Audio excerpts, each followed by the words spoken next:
करेंगे inductive reactance. कल हमने ये पढ़ा था कि जब हम किसी भी इंडक्टर को एसी सोर्स से जोड़ते हैं तो उसमें करंट और वोल्टेज एक दूसरे को π/2 या 90 डिग्री का फेज का डिफरेंस प्रोवाइड करती है। I = I0 sin of omega T. ये सोर्स हमने इसके साथ लगाया। अब अगली बात ये है कि ये जो हमारा इंडक्टर है ये भी करंट को कंट्रोल करता है, यानी कि इंडक्टर जो है ये करंट जो है उसको कंट्रोल करने के लिए हम एज ए कंपोनेंट इस्तेमाल कर सकते हैं। इसकी इंडक्टेंस जो बिल्कुल इसके इक्वल है। तो इसकी जो इंडक्टेंस है इसका जो रिएक्टेंस है उसको हम नाम देते हैं इंडक्टिव रिएक्टेंस का, इंडक्टिव रिएक्टेंस। और इसको शो करते हैं किससे भी, XL से। और XL किसके इक्वल होता है, ओमेगा L के। इसको डिराइव भी किया जा सकता है। वैसे तो ये XL जो है वो उसी तरह VRMS ओवर IRMS के इक्वल होता है, यानी कि कार्बन का वोल्टेज और जो करंट की रेशियो है वो XL के इक्वल होती है।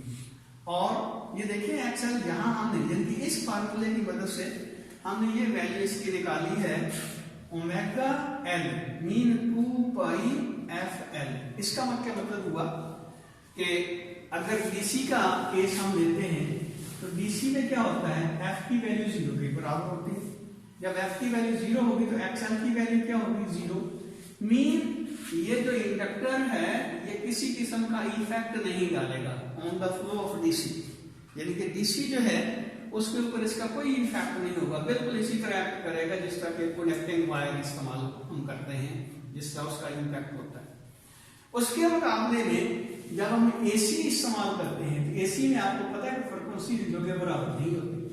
तो जब AC की फ्रीक्वेंसी 0 के बराबर नहीं है तो XL की वैल्यू भी 0 के बराबर नहीं होती, बल्कि जैसे जैसे फ्रीक्वेंसी बढ़ती जाती है तो XL की वैल्यू जो है वो बढ़ती जाती है।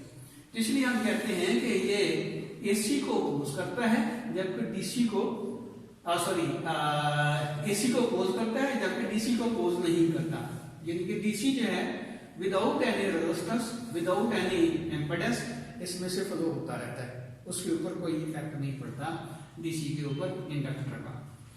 अब यहाँ बड़ी इंपॉर्टेंट बात जो है हम आपसे शेयर करते हैं वो ये देखिए कि कैपेसिटर और इंडक्टर दोनों केसेस में, अच्छा हाँ यहाँ हमने पढ़ा था उस दिन कि करंट और वोल्टेज जो होते हैं वो एक दूसरे के साथ एंगल बनाते हैं 90 डिग्री का। यानी कि जो हमारे वोल्टेज होती है इसमें V जो है वो प्रोपोर्शनल होता है delta I over delta T। Mean जो करंट का स्लोप है विद रिस्पेक्ट टू टाइम, यानी कि I की ग्राफ का जो स्लोप है वो वोल्टेज के प्रोपोर्शनल होता है। तो अगर हम ग्राफ ड्रा करते हैं I का, यानी कि करंट का ग्राफ ड्रा करते हैं तो साइनसोइडल करंट है I = I0 sin of omega T, इस तरह का। तो यहाँ देखिए इसका यहाँ रेट ऑफ चेंज मैक्सिमम है और यहाँ रेट ऑफ चेंज जो है वो 0 के बराबर है। तो ये आपका ग्राफ है I का विद रिस्पेक्ट टू टाइम। तो वोल्टेज का ग्राफ किस तरह का बनेगा, ये देखिए यहाँ पे इसका स्लोप मैक्सिमम है, यानी कि रेट ऑफ चेंज जो है करंट का with respect to time maximum है, और यहाँ पे रेट ऑफ चेंज 0 के बराबर। इसका मतलब वोल्टेज का ग्राफ कुछ नहीं बनेगा। यहाँ फिर स्लोप मैक्सिमम है लेकिन नेगेटिव। अब यहाँ देखिए स्लोप नेगेटिव शुरू हो गया, तो इसका मतलब यह है कि इसकी वोल्टेज जो नेगेटिव शुरू हो जाएगी। और यहाँ पे वोल्टेज का जो स्लोप अपना करंट का जो स्लोप है वो नेगेटिव और मैक्सिमम है। इसका मतलब क्या हुआ कि यहाँ पे वोल्टेज जो है वो मैक्सिमम होगी और नेगेटिव होगी। यहाँ पे फिर ये देखिए इस पॉइंट के ऊपर स्लोप 0 है, इसका मतलब यह है कि वोल्टेज 0 होगी, और यहाँ पे वोल्टेज स्लोप पॉजिटिव है। इसका क्या मतलब हुआ कि यहां से यहां तक अगर देखा जाए तो इसका जो वोल्टेज है फिर इंक्रीज होना शुरू हो जाएगी, यहां तक जाएगा। अब ये है आपके पास बी का ग्राफ। तो वोल्टेज जो है वो करंट को लीड करती है। तो अगर हम करंट जो है एक्स एक्सिस के अलाम लेते हैं तो वोल्टेज जो है वो वाई एक्सिस के अलाम लेंगे। तो इस तरह ये वोल्टेज और करंट के दरमियान जो फेज का डिफरेंस बनता है वो 90 डिग्री का बनता है। अब जो बात हम डिस्कस करना चाहते हैं वो ये कि एक पूरे साइकिल के अंदर जो पावर कंज्यूम होती है, यानी कि हमारा इंडक्टर जो पावर कंज्यूम करता है वो कितनी है। तो पावर आपको पता है कि पावर बेसिकली क्या होती है, आई और बी के प्रोडक्ट के बराबर होती है। तो ये हमारा करंट का जो साइकिल बनता है यहां से लेकर यहां तक बनता है। तो इसमें वोल्टेज भी इस तरह वेरी करती है। तो हम देखना ये चाहते हैं कि एक इंडक्टर जो है पूरे साइकिल के अंदर कितनी पावर जो है वो कंज्यूम करता है। उसके लिए हम क्या करते हैं, हम ऐसा करते हैं कि ये जो साइकिल है इसको 4 सेक्शन में डिवाइड कर देते हैं। एक सेक्शन ये बना, एक सेक्शन ये बना, एक सेक्शन ये बना और एक सेक्शन ये बना। ये पूरा साइकिल हो गया। अब यहां देखें और ये बात ध्यान में रखें कि हमारा करंट और वोल्टेज का जो ग्राफ है वो आइडेंटिकल है, सिमेट्रिकल है। इसका मतलब ये हुआ कि जितनी वोल्टेज की वैल्यू इस क्वार्टर में होगी उतनी वोल्टेज की वैल्यू इस क्वार्टर में होगी, उतनी यहां होगी, जितनी यहां होगी। इसी तरह करंट के लिए भी हम कह सकते हैं। तो पहले क्वार्टर में ये जो पहला पोर्शन बनता है ये वाला, इसमें ये देखें कि करंट और वोल्टेज दोनों पॉजिटिव है। ये P1 कह रहे हैं इस क्वार्टर के अंदर। ये पहला क्वार्टर जो है उसमें P1 पावर कंजम्पशन हुई। तो ये I1 V1, I1 V1 की जगह IB लिखेंगे।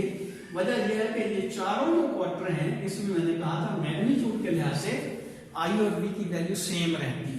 तो ये P1 जो है IB के बराबर हुआ, इसका साइन आ गया पॉजिटिव। पॉजिटिव साइन में ये आप एक लेने के लिए कह सकते हैं कि इस क्वार्टर में जो हमारा इंडक्टर है उसने पावर गेन की है, यानी कि एनर्जी उसने कंज्यूम की कह लेंगे या एब्जॉर्ब की है। अब दूसरा हमारा हिस्सा, ये फर्स्ट पार्ट पोर्शन बना, ये सेकंड बना, ये थर्ड बना, ये फोर्थ बना, यानी कि हमने इसके 4 क्वार्टर बनाए हैं ना पूरे साइकिल के। तो पहले क्वार्टर में P जो है उसकी वैल्यू IB के इक्वल होगी और उसका साइन आ गया पॉजिटिव। अब दूसरा क्वार्टर ये है, इस क्वार्टर में देखिए जरा कि हमारा जो वोल्टेज है इस क्वार्टर में वोल्टेज जो है वो है नेगेटिव, वोल्टेज नेगेटिव लेकिन करंट पॉजिटिव है। इसका क्या मतलब हुआ कि P सेकंड जो होगा इसमें वोल्टेज का साइन नेगेटिव है, नेगेटिव भी है, जबकि करंट जो है IB इक्वल है। इसका क्या मतलब हुआ, अब इसकी वैल्यू तो मैग्नीट्यूड तो VI के बराबर ही रही लेकिन इसका साइन जो है वो नेगेटिव आ गया। इसका क्या मतलब हुआ कि पहले क्वार्टर में जितना इसने इंडक्टर ने एनर्जी या पावर गेन की थी या कंज्यूम की थी या एब्जॉर्ब की थी, दूसरे क्वार्टर में उतनी ही पावर जो है या एनर्जी जो है इसने रिलीज कर दी है। अब ये तीसरा क्वार्टर ले लें, P3 ले लें। इसमें क्या होगा, ये देखिए P3 जो है इसमें करंट भी नेगेटिव है और वोल्टेज भी नेगेटिव है। वोल्टेज और करंट दोनों ही नेगेटिव, तो -I और -V आ गया, तो माइनस माइनस प्लस आ गया। इसका मतलब यह है कि अब इसका साइन जो है वो पॉजिटिव होगा। और ये देखिए इसमें भी I की वैल्यू है, इसमें भी I की वैल्यू है, इसमें भी I की वैल्यू है, लेकिन यहाँ अब फिर इसका साइन जो है वो पॉजिटिव आ गया। इसका मतलब थर्ड क्वार्टर जो बनता है साइकिल का उसमें इंडक्टर ने फिर एनर्जी एब्जॉर्ब की है IB के बराबर। एनर्जी पावर क्या होती है, एनर्जी पावर टाइम ही होता है ना। तो इसका मतलब यह इस क्वार्टर में इस चौथाई में IB एनर्जी जो है या पावर जो है इसने एब्जॉर्ब की है। और चौथी बात ये देखिए, ये चौथा क्वार्टर बनता है, इसमें क्या होगा P4। इसमें ये देखिए कि हमारी जो वोल्टेज है वो पॉजिटिव है लेकिन करंट जो है वो नेगेटिव है। वोल्टेज पॉजिटिव लेकिन करंट नेगेटिव। इसका मतलब ये साइन आ गया नेगेटिव और ये IB के बराबर हुआ। इसका क्या मतलब हुआ, अब फिर अगर इसने यहाँ एनर्जी एब्जॉर्ब की है तो यहाँ एनर्जी इसने रिलीज कर दी।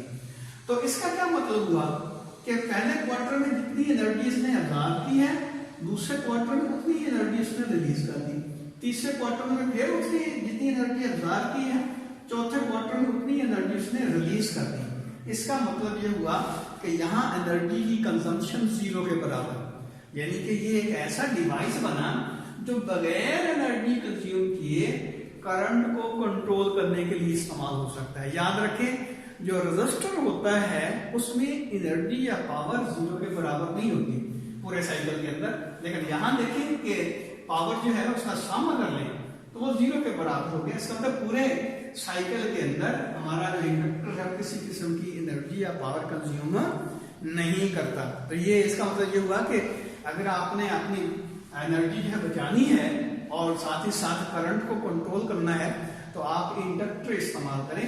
इंडक्टर से क्या, और ये जाहिर है ये एसी के लिए ऑपरेटेबल है, डीसी के लिए तो ऑपरेटेबल ही नहीं है। तो इसका मतलब ये हुआ कि एसी को कंट्रोल करने के लिए हम इंडक्टर इस्तेमाल कर सकते हैं और इंडक्टर से करंट को कंट्रोल किया जा सकता है। लेकिन उसका फायदा के साथ ये हुआ कि हम बगैर किसी एनर्जी के कंज्यूम के हम करंट जो है उसको यहाँ कंट्रोल कर सकते हैं।